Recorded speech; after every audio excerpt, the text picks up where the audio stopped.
Oke, ya. Jadi yang pertama, eh, serial gaya bercakap dalam menulis akademik itu yang pertama itu saya menjelaskan semacam prinsip-prinsip atau dasar-dasar teoritik dari kenapa kita menulis itu, kita harus mengandaikan menulis akademik itu seperti kita sementara bercakap-cakap. Itu yang pertama. Lalu yang kedua, kita masuk ke bagian yang pertama, struktur pertama, kalau kita menulis akademik dengan mengambil perspektif bercakap-cakap, yaitu apa kata mereka. Jadi kita mulai dengan apa kata orang-orang yang sudah bicara terkait topik yang kita bahas. Itu serial yang kedua. Nah, sekarang seri yang ketiga ini kita masuk ke oke, apa kata mereka? Sekarang saya mau bilang apa? Itu kira-kira. Jadi menulis akademik sebagai sebuah percakapan itu adalah proses di mana kita eh, kita merespon apa yang sudah dikatakan orang lain atau apa yang sudah ditulis oleh orang lain dengan menggunakan suara atau pemikiran kita sendiri. Jadi menulis akademik itu adalah sebuah percakapan dalam arti kita menulis itu kita merespon apa yang sudah dikatakan oleh orang lain. Jadi setelah kita menulis apa yang sudah dikatakan orang lain, sekarang kita akan menulis suara kita sendiri. Jadi apa yang mau kita bilang gitu. Jadi orang sudah bicara macam-macam tentang topik yang mau kita tulis, sekarang saya mau bilang apa gitu. Kira-kira.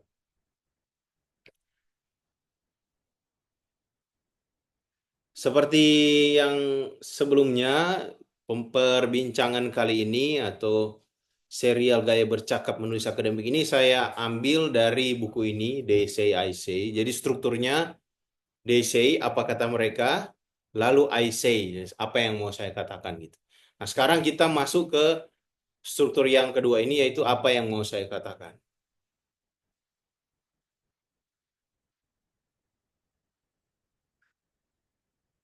Jadi ini topik yang akan kita bahas di hari ini. Bagian yang pertama itu tahap I say. Jadi kita bagaimana cara kita melihat bagaimana cara kita menuliskan argumen pribadi. Jadi setelah kita menuliskan they say atau apa yang sudah dikatakan orang lain, sekarang kita mau transisi ke I say, apa yang mau saya katakan. Dan dengan demikian, kita belajar tiga cara utama dalam merespons.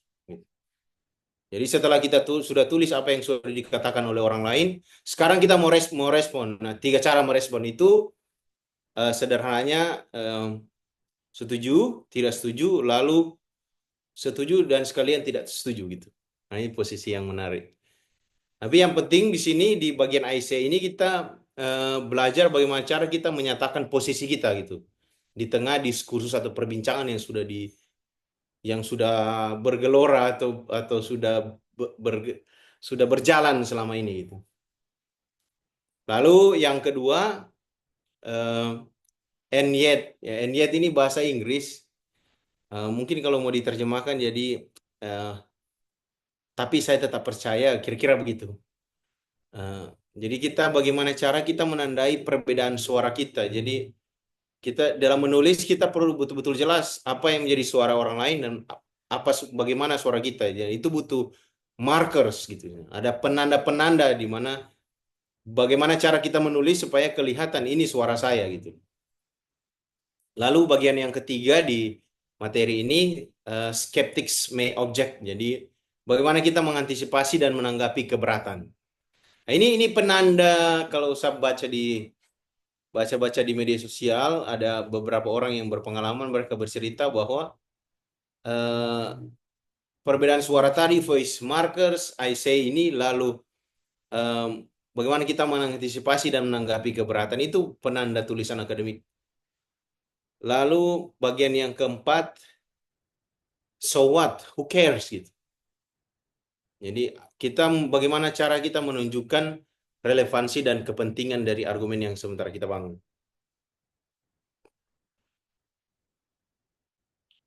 Kira-kira gitu. Nah, Sekarang kita masuk ke bagian yang pertama, yaitu I say. Jadi, kalau sebelumnya kita bicara bagaimana cara kita mengutip, bagaimana cara kita summarize, bagaimana cara kita membahasakan kembali pandangan orang lain, sekarang saatnya kita mau bicara eh, bagaimana pendapat saya, bagaimana saya menyatakan, bagaimana saya menuliskan pendapat saya. Jadi ini seperti yang sebelumnya, ini sifatnya praktis gitu. Nanti ada template-template yang bisa dipakai dan saya berupaya nanti ada contoh-contoh yang bisa dilihat, minimal dari sebagian ilmu-ilmu yang sudah eh, populer gitu, atau minimal yang bisa saya mengerti. Jadi kalau pada diskusi sebelumnya kita sudah membahas DC, yaitu menyajikan pandangan dan pendapat orang lain. Kali ini di bagian I say, atau apa yang mau saya katakan, I say, saya mengajak kita untuk mulai memasukkan argumen pribadi sebagai respons terhadap pandangan orang lain tersebut. Tujuannya ialah supaya kita bisa mengerti bahwa argumen yang kuat itu bukan hanya soal pengetahuan yang mendalam, tapi juga tentang cara bagaimana menyusun respons yang logis menggunakan pola pikir sehari-hari yang bisa dimengerti oleh orang banyak itu. Jadi dari sini di IC ini intinya kita mau belajar bagaimana cara kita merespons pandangan orang lain. Nah, saat ini saya akan mau pindah ke respons yang pertama. Cara merespons yang pertama yaitu setuju tentu saja. Agree. Jadi apa yang sudah dikatakan oleh orang lain macam-macam kita tuliskan. Sekarang kita mau merespons mereka bahwa respons yang pertama, contoh ya, setuju atau agree. Nah, di setuju ini kita eh, berupaya menyatakan persetujuan terhadap suatu pandangan. Jadi, namun dengan nilai tambah berupa penjelasan bukti atau contoh yang memperkuat argumen. Jadi kita bukan hanya setuju dengan pandangan orang lain yang kita sudah tuliskan, tapi di saat yang bersamaan kita tambahkan lagi penjelasan bukti dan contoh yang bisa memperkuat bahwa pandangan yang kita setuju itu betul-betul kuat gitu. Kita menambah memperkuat pandangan yang kita setuju itu. Contoh template umum atau sederhana yang bisa dipakai, misalnya saya setuju bahwa karena gitu. Lalu yang kedua, X dalam hari ini misalnya toko atau siapapun itu benar. Benar artinya kita setuju dengan X ini bahwa titik-titik dan pengalaman saya menunjukkan titik-titik. Nah, ini saya mau coba kasih contoh bagaimana kita bagaimana menggunakan template tadi dalam bidang sosiologi misalnya.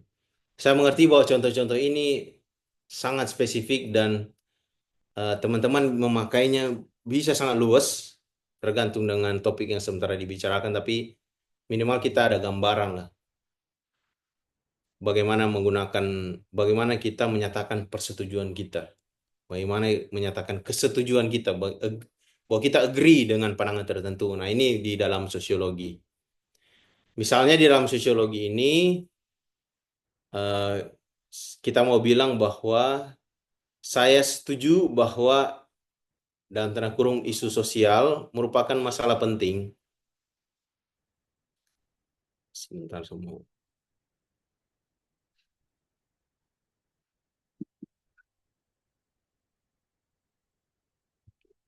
Misalnya di template ini kita mau bilang bahwa kita setuju bahwa isu sosial merupakan masalah penting karena kita sampaikan data penelitian dan pengalaman atau observasi kita. Nah, contoh konkretnya, misalnya ada isu soal eh, distribusi kekayaan. Kita mau menyatakan kesetujuan, misalnya saya setuju bahwa ketidakmerataan distribusi kekayaan merupakan isu kritis di masyarakat urban karena data dari BPS, Badan Pusat Statistik, menunjukkan peningkatan rasio kesenjangan pendapatan, serta pengamatan langsung mengungkapkan bahwa warga dengan penghasilan rendah semakin kesulitan mengakses fasilitas pendidikan dan kesehatan yang layak. Sini kita bisa lihat ya bahwa cara kita menyampaikan kesetujuan bahwa kita setuju dengan sesuatu itu, kita merespon pandangan orang itu atau data-data yang sudah disampaikan oleh orang lain dengan mengatakan saya setuju bahwa ketidakmerataan distribusi kekayaan merupakan isu kritis di masyarakat urban. Jadi sudah ada orang yang berpandangan ini bahwa ketidakmerataan distribusi kekayaan merupakan isu kritis di masyarakat urban. Itu pandangan orang. Ada orang yang sudah berpandangan tersebut. Walaupun di sini tidak secara eksplisit ya dibilang, tapi sudah ada pandangan itu. Nah, kesetujuan kita karena nah semua kata-kata setelah kata karena ini itu yang kita tambahkan untuk mendukung argumen ketidakmerataan distribusi kekayaan merupakan isu kritis di masyarakat urban. Ini contohnya. Jadi perhatikan di sini ya, saya mengambil posisi di sini bahwa kalau memang kita menulis sesuatu, tidak perlulah kita pakai kata misalnya penulis setuju atau peneliti setuju. Seakan-akan saya itu mengambil jarak dari tulisan itu. Nah, di sini kalau kita memang mau betul mengadopsi bahwa menulis itu adalah percakapan, ya kita langsung saja bilang bahwa saya setuju, atau kalau dia lebih dari satu orang penulis artikel itu atau buku, kami setuju misalnya. Ini contoh dari sosiologi. Nah, dari psikologi eh, mirip-mirip sebenarnya. Pokoknya ada saya setuju bahwa, lalu karena. Saya setuju bahwa ini pandangan yang disetujui. Lalu karena itu kita sampaikan lagi hasil penelitian dan data pengalaman klinis atau observasi. Nah, contoh konkretnya misalnya saya setuju bahwa stres kronis dapat memicu gangguan kecemasan. Jadi stres kronis dapat memicu gangguan kecemasan itu pandangan yang mau kita respon gitu. Itu pandangan orang atau hasil penelitian dari orang lain. Tapi kita mau sampaikan bahwa kita setuju dengan pandangan bahwa stres kronis dapat memicu gangguan kecemasan. Lalu persetujuan kita itu dikarenakan, nah, penelitian dalam jurnal psikologi menemukan korelasi positif antara stres tinggi dengan gejala kecemasan, serta pengalaman saya sebagai konselor gitu, kalau memang pengalamannya konselor atau pelayan di organisasi keagamaan misalnya, menunjukkan bahwa klien dengan tekanan emosional berat kesulitan mengelola emosi. Ini contoh dari psikologi. Lalu misalnya kalau di teologi, prinsipnya sama. Saya setuju bahwa, lalu karena. Jadi ada konsep teologis, lalu karena itu ya kalau teologi kan ya misalnya rujukan kitab suci atau ayat atau ajaran dogma atau ajaran-ajaran gerejawi gitu, atau ajaran keagamaan dan pengalaman spiritual atau observasi komunitas. Jadi template-nya saya setuju bahwa ada konsep yang disetujui karena bla bla bla bla gitu. Nah, contohnya di sini misalnya saya setuju bahwa nilai kasih adalah inti dari ajaran Kristiani karena Alkitab sebagai kitab suci menekankan perintah untuk mengasihi sesama, dan pengalaman dan komunitas gereja menunjukkan bahwa penerapan nilai kasih mempererat hubungan antar umat serta membangun solidaritas sosial. Jadi saya setuju karena, ya, jadi saya setuju bahwa nah nilai kasih adalah inti ajaran Kristen. Itu pandangan orang lain atau pandangan yang sudah ada sebelumnya. Disetujui karena apa? Nah, karena Alkitab dan seterusnya ini. Jadi ini cara merespons yang pertama, I say yang pertama, yaitu dengan setuju. Lalu yang kedua, tentu saja kalau ada setuju berarti ada ketidaksetujuan gitu kan, ada disagreement. Tadi ada agreement, sekarang disagreement. Tadi setuju agree, sekarang disagree.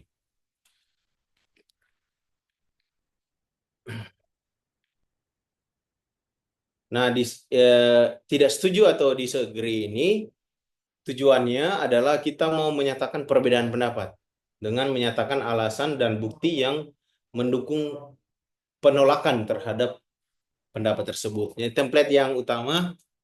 template umumnya yaitu saya tidak sependapat dengan X karena, jadi sebelumnya kita kan kalau disetujui saya setuju bahwa kan gitu.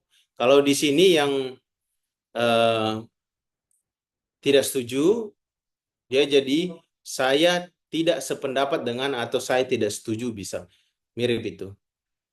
Cuma ini mungkin lebih apa ya, agak lebih formal gitu. Saya tidak sependapat dengan X tokoh siapa gitu. Bisa menyebut nama, bisa juga langsung ke ide yang tidak disetujui. Intinya bahwa saya tidak sependapat karena itu. Lalu template yang kedua langsung menyasar ke kekeliruan dari ide atau tokoh yang kita tidak setujui. Jadi X keliru dalam mengabaikan bla bla bla. Jadi keliru itu karena apa? Sehingga berdampak apa? Nah, ini beberapa contoh langsung. Saya di bidang sosiologi. Saya tidak sependapat dengan X karena data dan analisis dampak negatif gitu misalnya. Lalu contoh yang kedua, X keliru dengan mengabaikan misalnya faktor penting, jadi ada atau ide tertentu yang diabaikan oleh tokoh tertentu gitu, sehingga mengakibatkan sesuatu itu yang merugikan.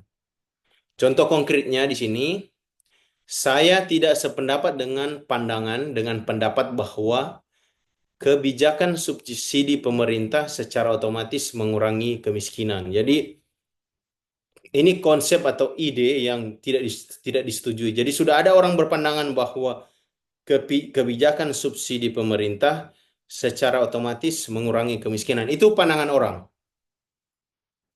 Itu pandangan orang.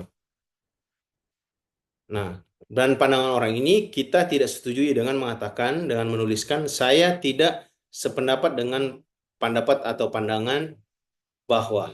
Jadi sebenarnya saya tidak sependapat atau saya tidak setuju bahwa bla bla bla bla bla. Jadi bahwa di sini misalnya contoh kebijakan subsidi pemerintah secara otomatis mengurangi kemiskinan. Itu pandangan yang tidak disetujui. Lalu kita beri data atau atau data riset atau data pendukung serta dampak negatif ini dalam konteks sosiologi ya. Karena jadi saya tidak sependapat dengan pendapat bahwa, atau saya tidak sependapat dengan siapa gitu, bahwa karena, karena di sini contohnya data menunjukkan subsidi tersebut tidak tepat sasaran dan menciptakan ketergantungan ekonomi. Lalu ini dampaknya. Kebijakan ini keliru dalam mengabaikan perlunya reformasi struktural sehingga tidak mampu memberikan solusi jangka panjang bagi masyarakat berpenghasilan rendah. Ini contoh dalam bidang sosial.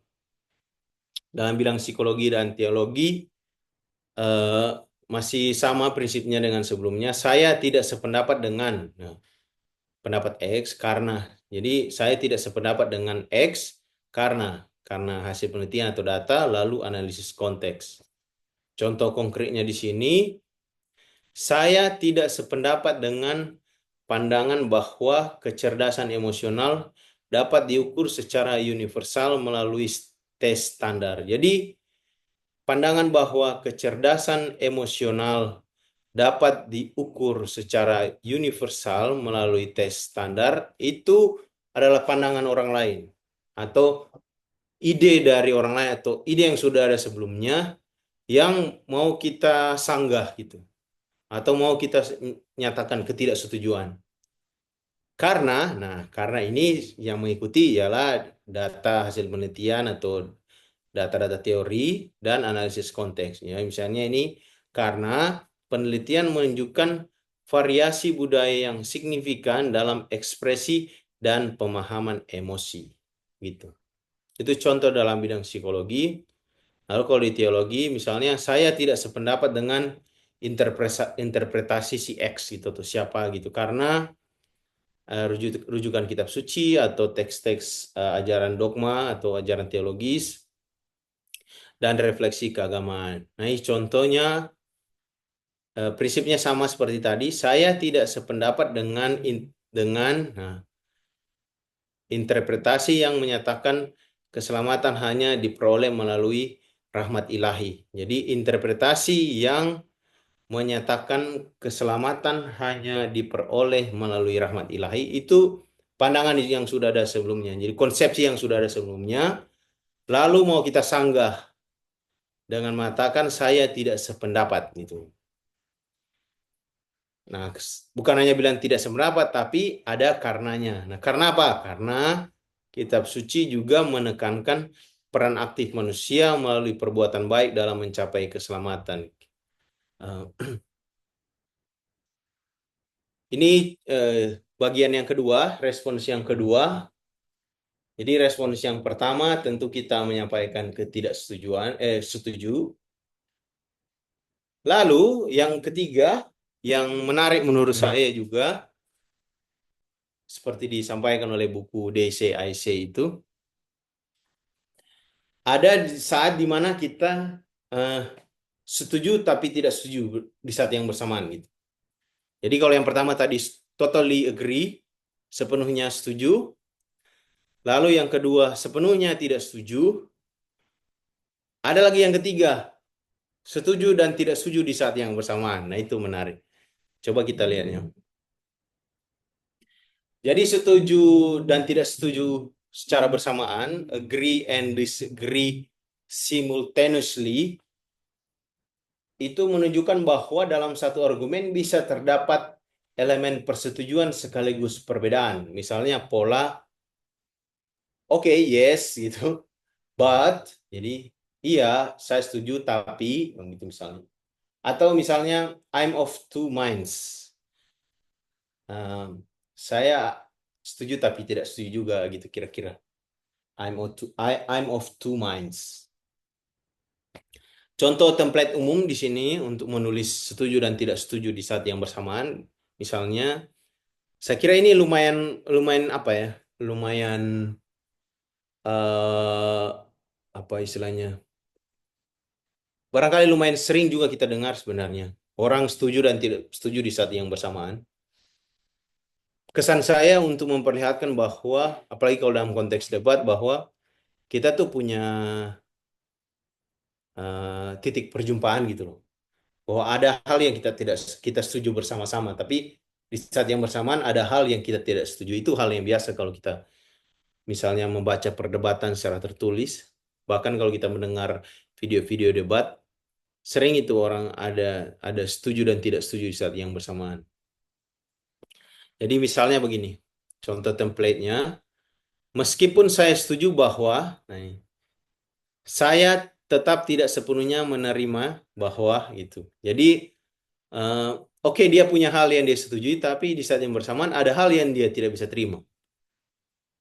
Nah, ini kalau yang template yang pertama ini cenderung memperlihatkan bahwa eh, apa namanya, dia cenderung sebenarnya dia dia mau kayak membungkus juga, agak-agak membungkus sebenarnya, membungkus apa namanya, ketidaksetujuannya itu supaya jangan terlalu keras gitu.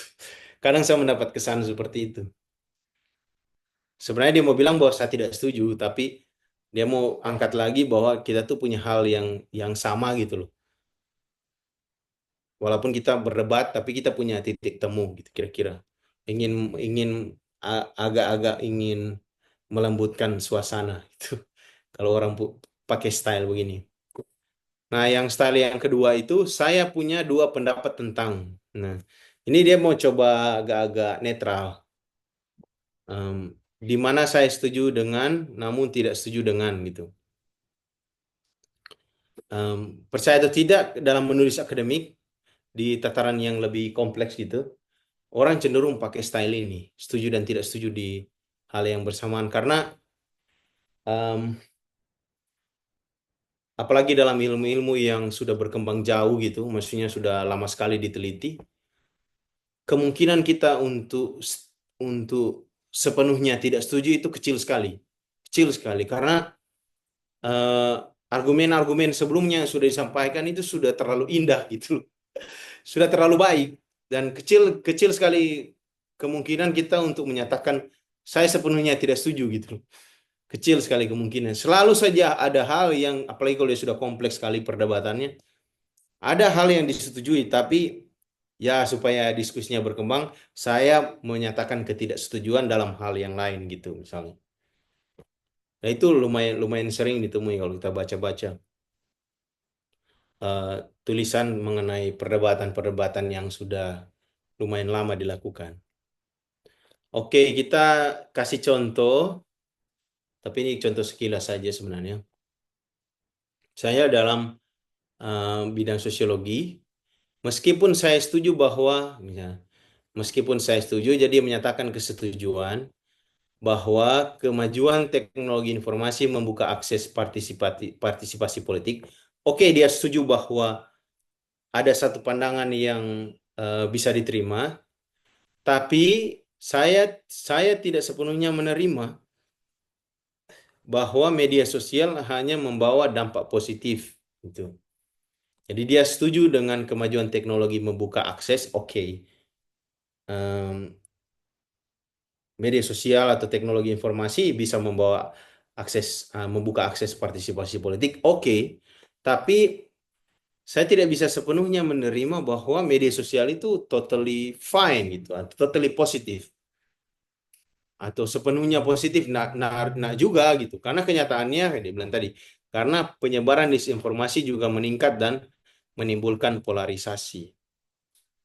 Bisa nangkapnya ini bagaimana contoh menyampaikan setuju dan tidak setuju di saat yang bersamaan. Nah, kalau di psikologi misalnya saya ambil contoh, meskipun saya setuju, nah ini template-nya meskipun saya setuju bahwa CBT, Cognitive Behavioral Therapy, itu CBT, efektif mengatasi kecemasan.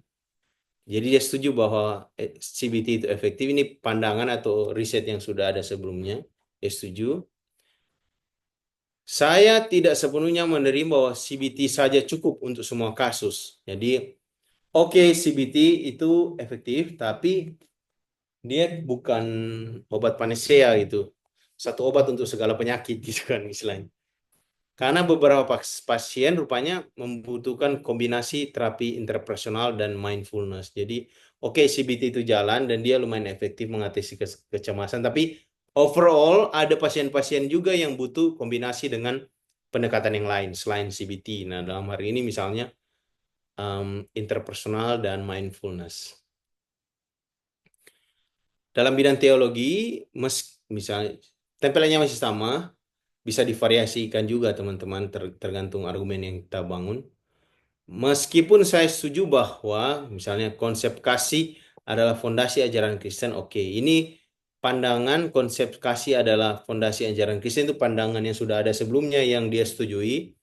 Tapi saya tidak sepenuhnya menerima bahwa kasih hanya dimaknai sebagai pengampunan tanpa keadilan. Nah, jadi ada, oke, kasih itu memang fondasi ajaran Kristen, tapi interpretasi atau pemaknaan kasih itu dia bukannya semata mengenai pengampunan tanpa keadilan gitu misalnya. Jadi ada interpretasi tertentu yang ditolak oleh penulis. Dia oke setuju bahwa kasih itu penting dan dia fondasi ajaran Kristen, tapi interpretasi terhadap nilai kasih itu tidak harus mengenai pengampunan tanpa keadilan gitu. Karena Alkitab juga menekankan tanggung jawab sosial. Jadi ini tiga respons kita kalau menyatakan I say apa apa yang mau saya katakan. Jadi sebenarnya jawaban dari pertanyaan di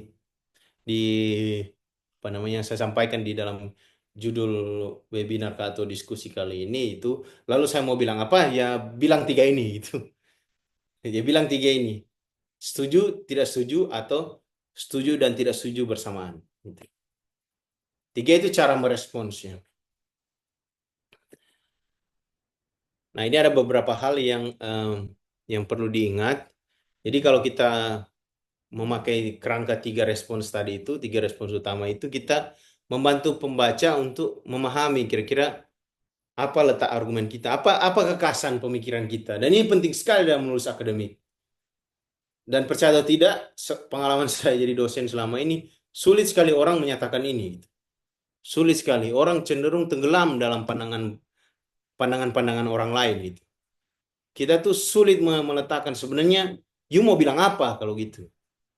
Nah, dengan mempunyai posisi yang jelas, setuju, setuju, tidak setuju, atau setuju dan setuju, setuju dan tidak setuju bersamaan, tiga posisi tadi, kita bisa mencegah kebingungan.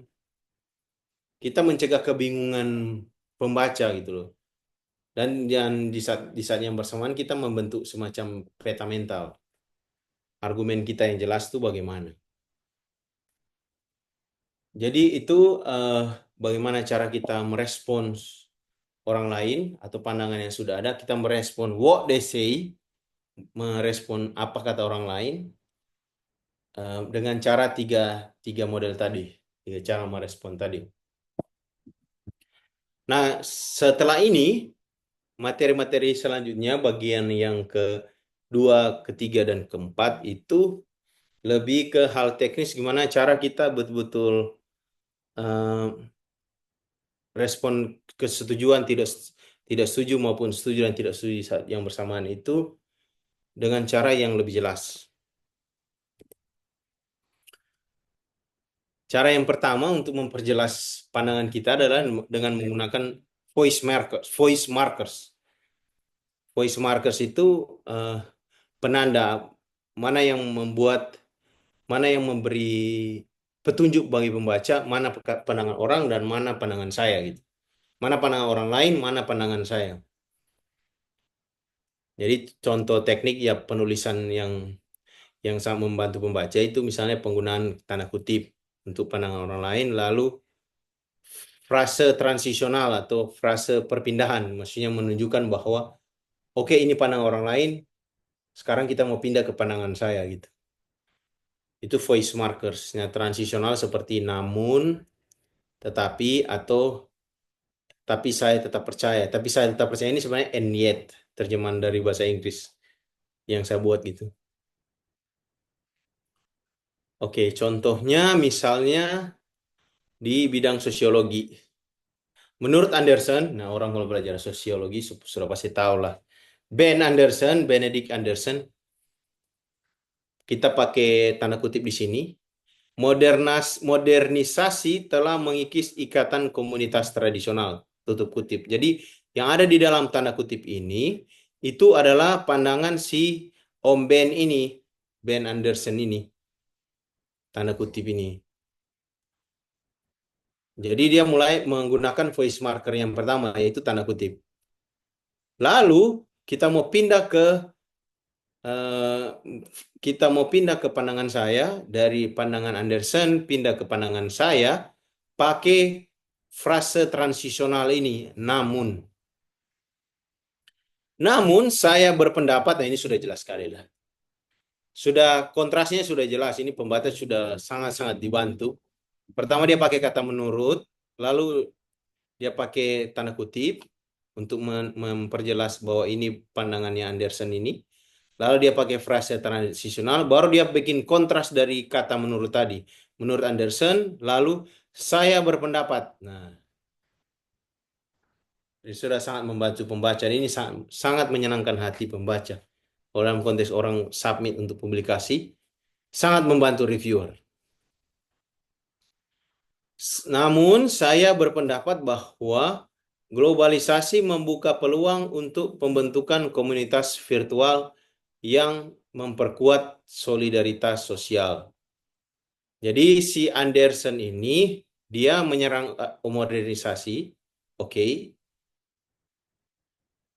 Lalu saya mau menyanggah Anderson dengan bilang bahwa globalisasi yang merupakan hasil dari modernisasi juga itu ada sisi positifnya, yaitu misalnya membuka peluang untuk pembentukan komunitas virtual yang memperkuat solidaritas sosial.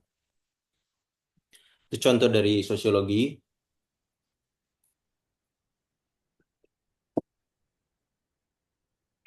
Nah, di psikologi kita ambil contoh, beberapa studi menyatakan bahwa, jadi kalau tadi di sosiologi itu menurut satu orang, Ben Anderson, di sosiologi itu kita pakai beberapa studi. Jadi eh, semacam kita mau menyanggah eh, atau merespon tren gitu.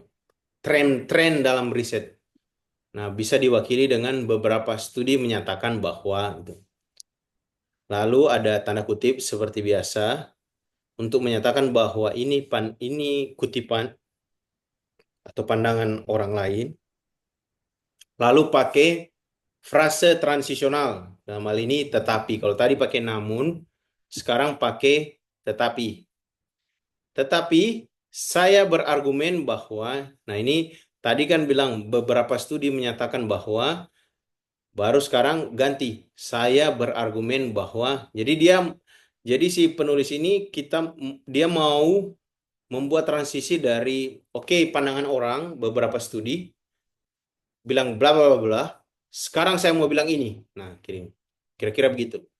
Tetapi saya berargumen bahwa interaksi sosial di masa kanak-kanak memainkan peran krusial dalam pembentukan spektrum emosi yang kompleks. Jadi kalau di beberapa studi bilang emosi dasar terbentuk sejak bayi, oke, ada pandangan begitu. Saya sekarang mau bilang bahwa di masa kanak-kanak, maksudnya setelah bayi, itu ada peran krusial juga dalam membentuk spektrum emosi yang kompleks. Jadi oke, memang di waktu bayi ada pembentukan emosi, tapi di masa kanak-kanak itu tidak kalah penting, kira-kira gitu. Ngerti ya bagaimana? Jadi dia pakai beberapa studi menyatakan bahwa, nah itu em, template-nya penggunaan mau sampaikan what they say, apa yang dikatakan orang lain, lalu tanda kutip, ini sangat membantu pembaca bahwa ini kutipan dari pandangan orang lain atau pandangan penelitian sebelumnya, lalu pakai frase transisional tetapi, lalu masuk saya berargumen bahwa. Jadi kelihatannya di sini eh, di dua ini, misalnya di sosiologi dan psikologi ini, bahwa what they say atau apa yang dikatakan orang lain itu adalah titik loncat untuk what I say, saya berargumen apa atau saya berpendapat apa. Oke, orang lain bilang apa, sekarang saya mau bilang apa, gitu kira. Tetapi saya mau bilang ini, kira. Oke, orang lain bilang A, tapi saya mau bilang B, kira-kira. Karena berbagai alasan yang ada, misalnya. Lalu di bidang teologi, beberapa teolog menegaskan bahwa keselamatan hanya diperoleh melalui rahmat mutlak Tuhan. Di sini kita lihat ya beberapa markersnya. Ya, beberapa teolog menegaskan bahwa oke, ini berarti what they say. Tambah tegas lagi karena ada tanda kutip. Keselamatan hanya diperoleh melalui rahmat mutlak Tuhan. Tapi saya tetap percaya bahwa, ya, tapi saya tetap percaya ini sebenarnya terjemahan dari NY tadi itu. Jadi and yet, and yet, tapi saya tetap percaya, saya terjemahkan jadi and yet saya terjemahkan jadi tapi saya tetap percaya bahwa peran aktif umat dalam kehidupan saleh juga merupakan manifestasi rahmat. Ini voice markers untuk menjadi penanda apa yang mau disampaikan oleh Isaiah atau argumen utama yang mau dibangun oleh saya sebagai penulis misalnya. Lalu yang kedua, setelah kita belajar mengenai bagaimana cara menandai bahwa ini yang menjadi voice, ini yang menjadi sound, ini yang menjadi statement saya atau argumen saya. Sekarang kita belajar bagaimana cara kita merespon skeptics, orang-orang yang meragukan pandangan kita. Nah, saya lihat di medsos ada orang yang memberi pelatihan, misalnya IELTS gitu, yang IELTS academic writing gitu, IELTS akademik tapi sesi yang writing, dia bilang kalau di IELTS itu mereka cuma ingin melihat bagaimana poin kita lalu argumentasi kita untuk mendukung poin itu misalnya. Tapi di dalam academic writing, dalam secara khusus misalnya essay atau jurnal akademik atau tulisan-tulisan akhir akademik gitu, entah itu strata S1, S2, S3, ini yang membedakannya bahwa kita selalu harus mempertimbangkan skeptics. Kita harus selalu mempertimbangkan orang-orang yang mungkin meragukan pandangan kita. Bukan tidak menghiraukan mereka, tapi kita harus tetap kita memperlihatkan bahwa ini betul-betul tulisan akademik dengan cara kita mempertimbangkan para skeptics, mempertimbangkan orang-orang yang mungkin keberatan dengan pandangan kita. Di sini pakai istilah bahasa Inggrisnya naysayer. Jadi mempertimbangkan orang para naysayer ini yang tersedia di mana-mana gitu. Kalau kita setuju, kalau kita cukup setia untuk membaca literatur, sebenarnya sudah kelihatan. Kalau kita berargumen A, pasti ada orang yang tidak setuju, atau pasti ada orang yang tidak sejalan dengan pandangan kita. Nah, di sini kita belajar bagaimana mengintegrasikan keberatan atau naysayer dalam teks. Bagaimana kita mengintegrasikan kalau orang tidak setuju, kita nulisnya kayak gimana gitu. Bukan hanya bukan bukan hanya artinya bukan hanya mengabaikan mereka, tapi kita mengintegrasikan mereka juga dalam tulisan kita. Jadi kita melihat bagaimana kemungkinan-kemungkinan yang bisa saja muncul. Kalau misalnya ada pembaca atau pihak lain yang tidak setuju dengan argumentasi kita. Tujuannya ialah supaya kita sebagai penulis memperlihatkan bahwa kita ini kredibel gitu. Kita bukan hanya bicara dengan atau mengutip atau membicarakan orang-orang yang sejalan dengan kita, tapi kita telah memikirkan kira-kira kritik-kritik apa yang akan muncul, dan dengan demikian kita memperlihatkan bahwa kita siap gitu untuk menanggapi orang-orang atau skeptik-skeptik ini yang keberatan dengan pandangan kita. Beberapa strategi misalnya perkenalkan dulu objek keberatan misalnya. Di sini contoh, beberapa pembaca mungkin berpendapat bahwa, jadi bisa saja kita pakai istilah begini, tapi bisa juga kita bilang bahwa bilang langsung ada yang berpendapat agak berbeda misalnya. Jadi ada beberapa contoh lain, tapi ini contoh yang paling sederhana. Cuma intinya memperlihatkan bahwa ada orang-orang yang kemungkinan tidak setuju dengan apa yang kita sampaikan ini. Nah, kita bisa merespon dengan misalnya, namun, nah, frase transisionalnya. Jadi tadi ada what they say, lalu sekarang what I say. Namun, transisinya, namun saya menjawab bahwa gitu.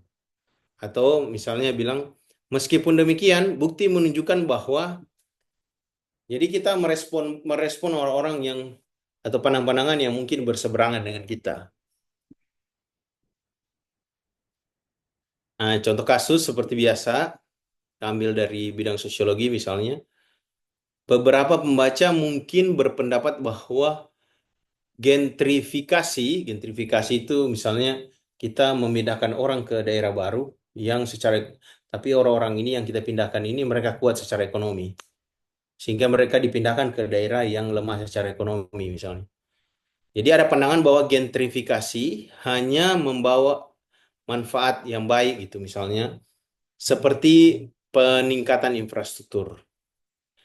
Nah, mau merespon pandangan orang ini dengan menyatakan bahwa, namun saya menjawab bahwa data studi lapangan menunjukkan bahwa gentrifikasi juga meningkatkan harga properti drastis sehingga mengusir penduduk asli. Dan itu terjadi di mana-mana kan kalau kita lihat.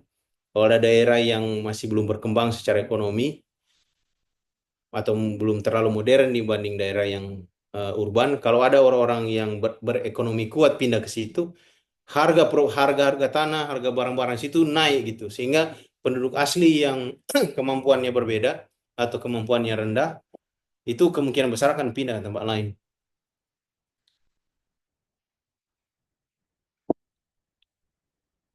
Jadi lihat bagaimana cara ada gerakan-gerakan di sini. Gerakan yang pertama, beberapa pembaca mungkin berpendapat bahwa, jadi inilah para naysayer itu, atau orang yang menyampaikan keberatan, atau di sini para skeptics, orang-orang yang ragu dengan pandangan kita. Beberapa pembaca mungkin berpendapat gitu. Nah, kita respon dengan elegan gitu kan. Namun saya menjawab bahwa dengan cara apa? Data studi lapangan gitu ya. Kalau udah bicara begini, siapa lagi yang membantah? Jadi bahwa ada data studi lapangan menyatakan bahwa apa yang dikatakan oleh para pembaca itu tidak benar misalnya. Atau apa yang disampaikan oleh para skeptik itu, orang-orang yang meragukan saya itu, mereka tidak punya data yang kuat gitu kan. Nah, ini kalau di bidang psikologi, kita lihat ya, template atau gerakan menulisnya. Walaupun ada yang berargumen bahwa, nah, walaupun ada yang berargumen ini itu orang-orang, para kaum skeptik ini, kelompok-kelompok yang meragukan saya gitu kan. Walaupun ada yang berargumen bahwa CBT, Cognitive Behavioral Therapy, adalah metode paling efektif untuk mengatasi depresi. Namun saya menjawab bahwa, nah, atau bisa saya menjawab bahwa bisa juga diganti dengan, tapi menurut saya penelitian terbaru menunjukkan bahwa pasien dengan depresi berat lebih baik bila CBT dikombinasikan dengan terapi interpersonal dan mindfulness. Jadi orang-orang yang tidak setuju dengan saya itu akan bilang bahwa CBT itu sudah yang paling benar lah. Tapi saya bilang bahwa di riset yang baru nggak gitu kok, gitu kira-kira. Ternyata orang-orang yang sudah depresi berat lebih baik CBT plus plus gitu kan, bukan CBT tok gitu kira-kira. Lalu di bidang teologi misalnya, beberapa pembaca mungkin berpendapat bahwa, nah itu ini gerakannya. Beberapa pembaca mungkin berpendapat bahwa itu mereka-mereka yang skeptik itu yang tidak setuju dengan saya. Beberapa pembaca mungkin berpendapat bahwa keselamatan hanya diperoleh melalui iman. Namun saya menjawab bahwa, ini respon saya. Tradisi gereja menekankan bahwa perbuatan baik adalah ekspresi nyata iman sebagaimana diungkapkan dalam surat Yakobus. Jadi itu bagian yang ketiga.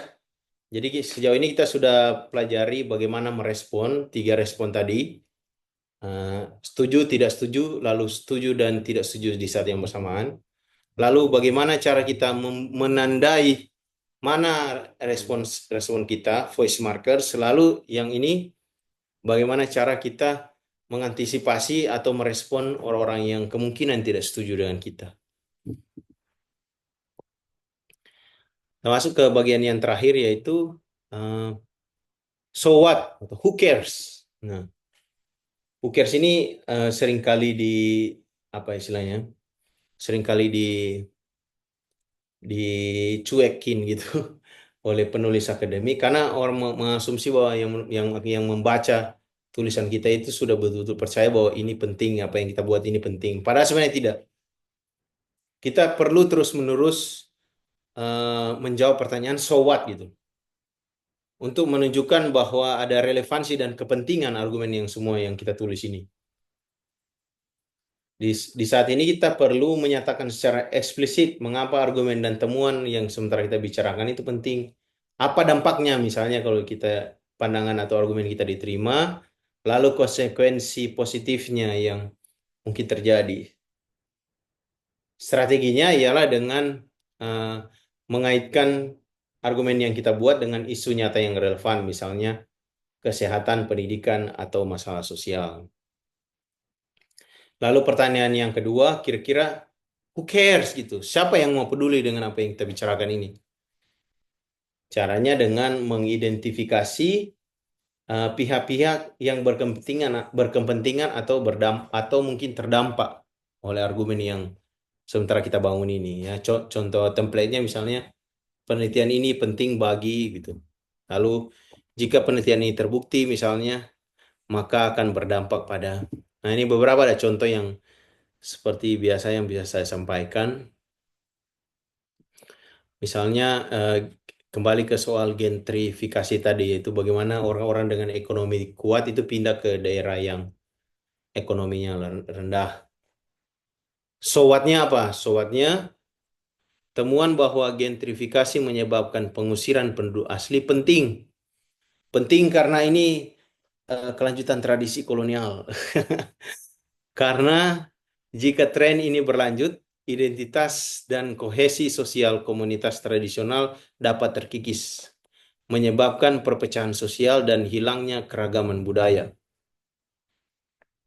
Dan itu sering terjadi sampai sekarang banyak. Kalau kita lihat kan pembangunan-pembangunan em, perumahan-perumahan yang makin masif sekarang ini, itu hampir pasti itu mengusir apa namanya penduduk-penduduk asli. Lalu who cares atau kira-kira siapa yang peduli dengan penelitian ini atau penulisan ini? Penelitian ini, ya ini salah satu contoh penelitian ini penting bagi pemerintah daerah, pengembang properti, dan komunitas lokal karena mereka langsung merasakan dampak perubahan harga properti dan pergeseran demografis. Jika temuan ini terbukti, kebijakan perumahan inklusif perlu diterapkan untuk melindungi kepentingan warga asli. Jadi dalam bidang psikologi dan teologi, misalnya kalau kita bicara topik pengaruh stres kerja pada kesehatan mental. So apa? Temuan bahwa stres kerja meningkatkan resiko kecemasan dan depresi. Itu penting karena lingkungan kerja yang tidak sehat mempengaruhi produktivitas dan kesehatan mental, berdampak pada kinerja organisasi dan kesejahteraan masyarakat. Who cares? Ya, siapa yang mau peduli dengan tulisan ini? Ya, penelitian ini penting bagi perusahaan, praktisi kesehatan mental, dan pekerja. Jika hubungan ini konsisten, perusahaan dan lembaga kesehatan harus menciptakan lingkungan kerja yang lebih mendukung kesehatan mental. Kalau di teologi, misalnya perdebatan antara keselamatan melalui iman dan perbuatan. So what-nya diskusi tentang apakah keselamatan diperoleh melalui iman saja atau juga perbuatan sangat penting karena pemahaman ini mempengaruhi praktik keagamaan dan etika hidup umat beriman serta respons terhadap isu keadilan sosial. Who cares? Penelitian ini penting bagi pemimpin rohani, teolog, dan Kristen. Jika interpretasi komprehensif terbukti relevan, gereja dan lembaga keagamaan dapat mengintegrasikan nilai kasih dan keadilan dalam pelayanan mereka. Jadi jangan pernah berasumsi bahwa pembaca otomatis mengerti pentingnya argumen yang sementara kita bicarakan. Selalu jelaskan manfaat dan konsekuensinya secara eksplisit.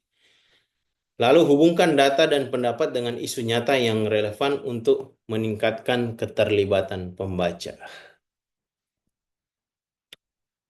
Ini sekilas topik yang kita bicarakan kali ini. Jadi argumen yang kuat itu perlu ada transisi yang jelas antara what they say, apa yang sudah dikatakan orang lain, dan what I say, jadi apa yang mau saya katakan. Tiga cara utama merespons. Jadi I say itu bagaimana? I say yaitu merespons. Jadi merespons apa yang sudah dikatakan apa atau apa yang sudah ada sebelumnya. Tiga cara yaitu setuju, tidak setuju, setuju, dan tidak setuju. Semua harus didukung oleh bukti dan contoh nyata. Voice markers membantu membedakan mana yang pandangan orang lain dan mana pandangan saya. Lalu para skeptik ini, orang-orang yang kemungkinan meragukan pandangan kita, perlu dijawab, perlu disertakan dalam diskusi, lalu selalu nyatakan jawab pertanyaan so what dan who cares untuk menambah kredibilitas dan relevansi argumen. Dengan teknik-teknik ini, diskusi akademik akan lebih mendalam, seimbang, dan meyakinkan. Terima kasih. Dikembalikan kepada Hana. Oke. Nah, itu dia penjelasan materi